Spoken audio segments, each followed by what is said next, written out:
ఎన్నికల్లో ఇచ్చిన హామీ ప్రకారం కూటమి ప్రభుత్వం రేపు లబ్ధిదారులకు పింఛన్ పంపిణీ చేయనుంది. నెలకు 4,000 రూపాయల పింఛన్ ఇచ్చే కార్యక్రమాన్ని తాడేపల్లి మండలం పెనుమాకలో ముఖ్యమంత్రి చంద్రబాబు ప్రారంభించనున్నారు.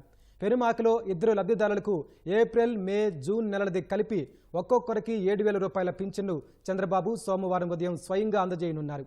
ఇస్లావత్ సాయికి వితంతు పెన్షన్, బానావత్ రాములకు వృద్ధాప్య పెన్షన్ను సీఎం ఇవ్వనున్నారు.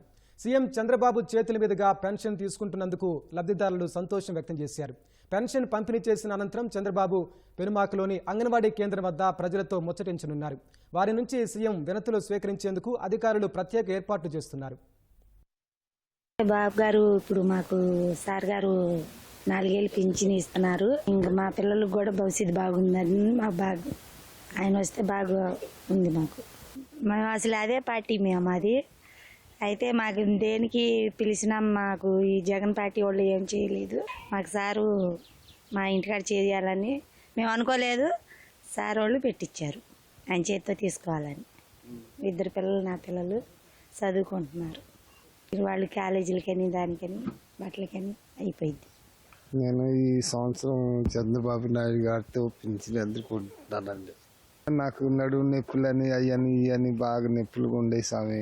మా అమ్మాయి భర్త చనిపోయి మా ఇంటికాడ వచ్చి నా ఇంటికాడే పిల్లలుగా ఉంటున్నారయ్యా.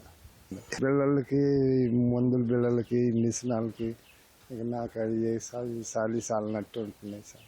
సంతోషంగా ఉంది స్వామి. ఆయన వచ్చి మాకు ఈ సంవత్సరం మా ఇంటికి వచ్చి ఆయన చేతి మీదుగా ఇంకా పింఛన్ తీసుకుంటున్నాం. మాకు మహా సంతోషంగా ఉంది. అదొకటి పైపెచ్చి నేను కొంచెం మా ఆర్థిక బాధల్లో ఉన్నానయ్యా. ఇక్కడ నా ఇల్లు కూడా బాగలేదు. ఇంకా అందుకని దండం పెట్టి కొంచెం ఇది చేసుకుందాం అనుకుంటున్నాను.